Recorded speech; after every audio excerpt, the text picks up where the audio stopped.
ಕತೆ ಡೀಟೇಲ್ ಆಗಿ ಹೇಳಿದ್ರು. ಒಂದು ಹಳ್ಳಿ ಕತೆ ಹೇಳಿದ್ರು, ಒಂದು ಇನ್ನೊಂದು ಯಾವ್ದಾದ್ರು ಕತೆಗಳು ಹೇಳಿದ್ರು. ನಾನು ವರ್ಷಕ್ಕೆ 100 ಕತೆ 150 ಕತೆ ಕೇಳ್ತಿರ್ತೀವಿ. ಆಮೇಲೆ ಅದ ಅಂತ ಆಮೇಲೆ ನಾನೇನ್ ಮಾಡಿದೆ, ಗೂಗಲ್ ಹೊಡೆದೆ, ಏನೂ ನೋಡಿಲ್ಲ. ಆ ಕೇಸು ಅದು ಜ್ಞಾಪನ ಇಲ್ಲ. ಅವ್ರು ಮುಸ್ಲಿಂ ಅಂತ ಮಗ ಸಾಕ್ತಾ ಇರೋದಂತ ಒಂದು ಗೊತ್ತಿತ್ತು. ಸುಮ್ಮನೆ ಅದು ಅಷ್ಟೇ ಹೊಡೆದಿದ್ದು ನಾನು ಗೂಗಲಲ್ಲಿ, ಯಾರನ್ನೂ ಕೇಳಿಲ್ಲ. Hindu man adopted Muslim girl ಅಂತ ಸುಮ್ಮನೆ ಹೊಡೆದೆ, ಅಲ್ಲ ಸಾರಿ ಮುಸ್ಲಿಂ ಬಾಯ್ ಅಂತ.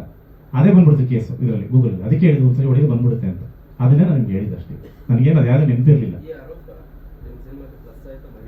ಸರ್. ಪ್ಲಸ್ಸು ಮೈನಸ್ಸು ನನಗೆ ಇದ್ರದ್ದು ಯಾವುದು ಬೇಡ ಸರ್.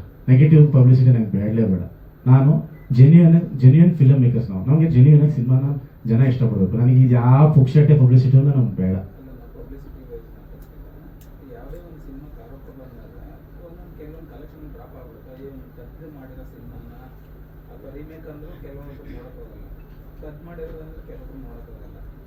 ಈಗ ನೀವೇನು ಕಮೆಂಟ್ಸ್ ಹೇಳಿದ್ರೆ ಅಲ್ಲೂ ಸುಮಾರು ಇತ್ತು. ಈಗ ಮತ್ತೆ ಅಡಿತಿಗೆ ಹೋಗಿ ವಿಷ್ಣುವರ್ಧನ್ ಸಿನಿಮಾ ನೀವು ನೋಡಿದ್ರೆ ಗೊತ್ತಿಲ್ಲ, ಅಲ್ಲಿ ಲೈನ್ ಹಂಗೆ ಇದೆ. ಅಂದರೆ ಮಗಳನ್ನೇ ಆಮೇಲೆ ಅದನ್ನ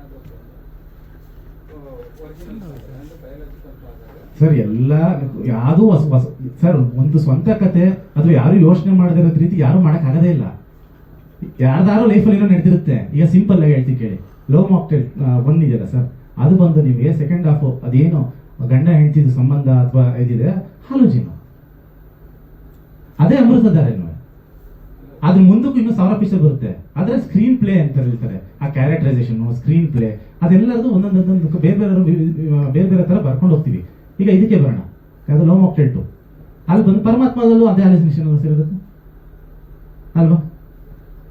ಅಲ್ಲಿರೋಂಥ ಕ್ಯಾರೆಕ್ಟರ್ ಬೇರೆ, ನಮ್ಮಲ್ಲಿ ನಿಧಿಮಾದ ಕ್ಯಾರೆಕ್ಟರ್ ಆದಿ ನಿಧಿಮಾ ಅವ್ರ ಸಂಬಂಧನೇ ಬೇರೆ, ಲಪ್ಪು ಸರ್ದು ದೀಪ ಸನ್ನಿಧಿ ಅವ್ರದ್ದು ಕ್ಯಾರೆಕ್ಟರೈಸೇಷನ್ ಆ ಸಂಬಂಧನೇ ಬೇರೆ, ಅದೇ ಬೇರೆ ಇದೇ ಬೇರೆ. ಬಟ್ ಆ ಕಾನ್ಸೆಪ್ಟ್ಗಳು ಅಥವಾ ಇದು ಅದು ಎಲ್ಲದರಲ್ಲೂ ಬಂದೇ ಬರುತ್ತೆ.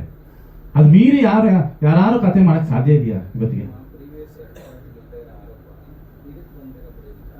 ಅದು ನೀವು ಅಲ್ಲಲ್ಲ, ಆ ಪ್ರೀವಿಯಸ್ 2 ಪಾರ್ಟಲ್ಲಿರೋ ಆರೋಪ ಇಲ್ಲಿ ಬಂದಿದೆ ಅಂದಕ್ಕೆ ನಾನು ನಿಮ್ಗೆ ಉತ್ತರನೇ ಕೊಟ್ಟಿದ್ದೀನಲ್ಲ. ಏನಾಗಿದೆ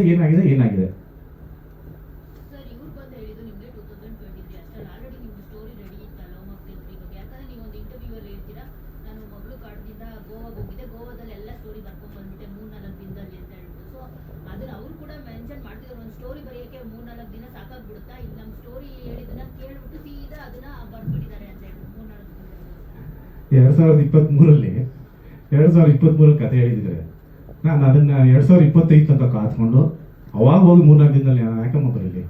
ನಿಮ್ಗೆ ಹೇಳಿದ್ನಲ್ಲ, ಯಾವಾಗಲೂ ಒಂದು cinema beginning, interval block, climax ಅದು ಯಾವಾಗಲೂ ಫಿಕ್ಸ್ ಆಗಿರುತ್ತೆ. ಆ ಫಿಕ್ಸ್ ಆದ್ಮೇಲೆ ನಾವೇನ್ ಮಾಡ್ತೀವಿ ಅಂದ್ರೆ ಸ್ಕ್ರೀನ್ ಪ್ಲೇ ಮಾಡ್ತೀವಿ. ಈ ಕ್ಯಾರೆಕ್ಟರ್ ಬಂದ್ರೆ ಹೆಂಗೆ, ಆ ಕ್ಯಾರೆಕ್ಟರ್ ಬಂದ್ರೆ ಹೆಂಗೆ, ಇದು ಬಂದ್ರೆ ಹೆಂಗೆ. ಈಗ ನಾನು ತುಂಬಾ ಡೀಟೇಲ್ ಆಗಿ ಹೋಗಕ್ಕಾಗಲ್ಲ. ಅಲ್ಲಿ ಏನೇನು ಅಂದ್ರೆ ನಾವು ಯಾವ್ಯಾವ ತರ ಯೋಚನೆ ಮಾಡಿದ್ವಿ ಅದೆಲ್ಲ ಒಂದು 50 ತರ ಆಂಗಲಲ್ಲಿ ಹೋಗಿ ಯೋಚನೆ ಮಾಡಿರ್ತೀವಿ. ಈಗ ನಮ್ಗೆ ಶಾಂತ ಕ್ಯಾರೆಕ್ಟರ್ ಬರುತ್ತೆ, ಆ ಶಾಂತ ಕ್ಯಾರೆಕ್ಟರ್ ಮುಂಚೆ ಇನ್ನೊಬ್ಬ ಮೇಲ್ ಕ್ಯಾರೆಕ್ಟರ್ ಅಂತ ಅನ್ಕೊಂಡ್ವಿ. ಅಲ್ಲಿ ಅದಕ್ಕೆ ಏನು ಅವ್ನ ಬ್ಯಾಕ್ ಸ್ಟೋರಿ ಏನು, ಅವೆಲ್ಲ ಸುಮಾರು ತರ ವಿಷಯಗಳನ್ನ ನಾವು ಅನ್ಕೊಂಡಿರ್ತೀವಿ. ಆಕ್ಚುಲಿ ಒಂದು 100 ಲೈನ್ ಮಾಡಿದ್ವಿ ನಾವು 2022 ಎಂಡಿಂದ. ಕೃಷ್ಣ ಹೇಳ್ದಂಗೆ ಆಲ್ಮೋಸ್ಟ್ 3.5-4 ವರ್ಷ ಸಿನಿಮಾ ಬರೀತಾನೆ ಇದೀವಿ. ಅಂದ್ರೆ ಕಾನ್ಫ್ಲಿಕ್ಟ್ ಅದೇ ಇರುತ್ತೆ, ಕಾನ್ಫ್ಲಿಕ್ಟ್ ಅದೇ. ಬಟ್ ಈ ಸ್ಕ್ರೀನ್ ಪ್ಲೇ ಅಂತ ಬಂದಾಗ, ಪಾತ್ರಗಳಂತ ಬಂದಾಗ, ಈ ಜಗಮಮ್ಮಿ ಕ್ಯಾರೆಕ್ಟರ್ನ ನಮಗೆ ಇನ್ಕ್ಲೂಡ್ ಆಗಿದ್ದು ನಿಮಗೆ ಆಲ್ಮೋಸ್ಟ್ ನಾನು ಶೂಟಿಂಗ್ ಹೋಗೋಕ್ಕೆ ಒಂದು ಮಾಡಬೇಕು ಅಂತ ಡಿಸೈಡ್ ಮಾಡಿದ್ರೆ ಒಂದು ಸ್ವಲ್ಪ ದಿನದಲ್ಲಿ. ಅಂದರೆ ಆ ಕ್ಯಾರೆಕ್ಟರ್ ಫಸ್ಟ್ ನಾನು ಅನ್ಕೊಂಡಿದ್ದು ಯಾವುದೋ ಒಂದು ಲೇಡಿ ಕ್ಯಾರೆಕ್ಟರ್ ಮಾಡ್ತಾರೆ ಅಂತ ಅನ್ಕೊಂಡಿದ್ವಿ. ಆಮೇಲೆ ಇವನ್ನ ತಂದ್ವಿ. ಸೊ ಆ ಥರ ಪ್ರತಿಯೊಂದು ಚೇಂಜಸ್ ಆಗ್ತಾ ಇರುತ್ತೆ. ಅವ್ರು ಒಂದೊಂದು ಕ್ಯಾರೆಕ್ಟರ್ ಬಂದಾಗಲೂ ಫ್ಲೇವರ್ ಬೇರೆ ಆಗ್ತಾ ಹೋಗುತ್ತೆ ಪಾತ್ರ. ನೀವು ಹಂಗೆ ನೋಡಿದ್ರೆ ಜಗಮಮ್ಮಿನೇ ಇಲ್ಲ ಅಂದ್ರೆ ನಿಮಗೆ ಫಸ್ಟ್ ಆಫ್ ತುಂಬಾ ಪೇನ್ ಅನ್ಸ್ಬಿಡುತ್ತೆ ನಿಮಗೆ. ಸೊ ನಮ್ಗೆ ಆ ಥರದ ಪಾತ್ರಗಳನ್ನ ತರ್ತೀವಿ. ಕೃಷ್ಣ ಅವ್ರಿಗೆ ನನಗೆ ಏನಾದ್ರು ಕತೆ ಐಡಿಯಾಸ್ ಬರ್ದಲೆ ನಮ್ಗೇನು ಬರೆಯಕ್ ಆಗ್ಲಿಲ್ಲ ಮುಂದೆ ಅಂದ್ರೆ ಇಂಥವ್ರ ಹತ್ರ ಕತೆ ಕದ್ದು ಸಿನಿಮಾ ಮಾಡ್ಬೇಕು ಅನ್ನೋ ಪರಿಸ್ಥಿತಿ ಬಂದ್ರೆ ನಾವು ಸಿನಿಮಾನೇ ಮಾಡಬೇಕು. ಸಿನಿಮಾನೇ ಮಾಡಲ್ಲ ಆನೆಸ್ಟ್ಲಿ. ಅಲ್ಲ ಹಂಗೆ ಬೇಕು ಗೂಗಲ್ ಎಲ್ಲ ಸಿಗುತ್ತಲ್ಲ. ನಮ್ಗೆ ಯಾಕೆ ಕತೆಗಳು ಗೂಗಲ್ ನೋಡಿದ್ರೆ ಎಷ್ಟು ಕತೆ ಬೇಕೀಗ ನೋಡಿ.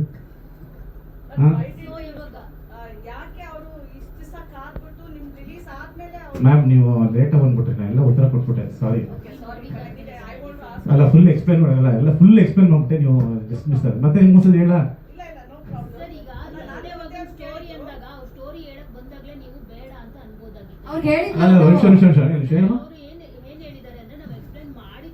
ಅಮ್ಮ ಎಕ್ಸ್ಪ್ಲೇನ್ ಅಲ್ಲಮ್ಮ, ಕೇಸ್ ಆಗಿತ್ತು ಅಂತ ಕೇಸ್ ಹೇಳಿರೋದು. ಅವ್ರು ಯಾವ ಸ್ಟೋರಿನೂ ಹೇಳಿಲ್ಲ. ಅಲ್ಲಿ ಏನ್ ಕೇಸ್ ನಡೆದಿತ್ತಲ್ಲ ಅದನ್ನ ನನಗೆ ತೋರಿಸಿದ್ರು. ಅದ್ರದ್ದು ಗೂಗಲ್ ಅಲ್ಲಿ ಅವ್ರ ಫೋಟೋನ ತೋರಿಸಿದ್ರು. ಬಿಡು ನನ್ನ ಆಕ್ಚುಲಿ ಒಂದು ಹಳ್ಳಿ ಬ್ಯಾಕ್ ಡ್ರಾಪ್ ಕತೆ ಮಾಡಿದ್ದೀನಿ ಕೃಷ್ಣ ಅಂತ ಬಂದ್ರು. ನಾನಿದ್ದೆ ಸುಮ್ಮನಿರು. ಅಲ್ಲಿ ಗೂಗಲಲ್ಲಿ ಆ ಫೋಟೋನ ತೋರಿಸ್ಬಿಟ್ಟು ಇದು ಈ ಕೇಸ್ ಆಗಿತ್ತು, ಸ್ಕ್ರೀನ್ ಪ್ಲೇ ಏನು ಹೇಳಿಲ್ಲ, ನನಗೆ ಯಾವ ಸ್ಕ್ರೀನ್ ಪ್ಲೇನೂ ಹೇಳಿಲ್ಲ, ಅಲ್ಲಿ ಏನು ಒರಿಜಿನಲ್ ಆಗಿತ್ತು ಅದನ್ನ ಹೇಳಿದ್ರು, ಎಕ್ಸ್ಪ್ಲೇನ್ ಮಾಡಿದ್ರು.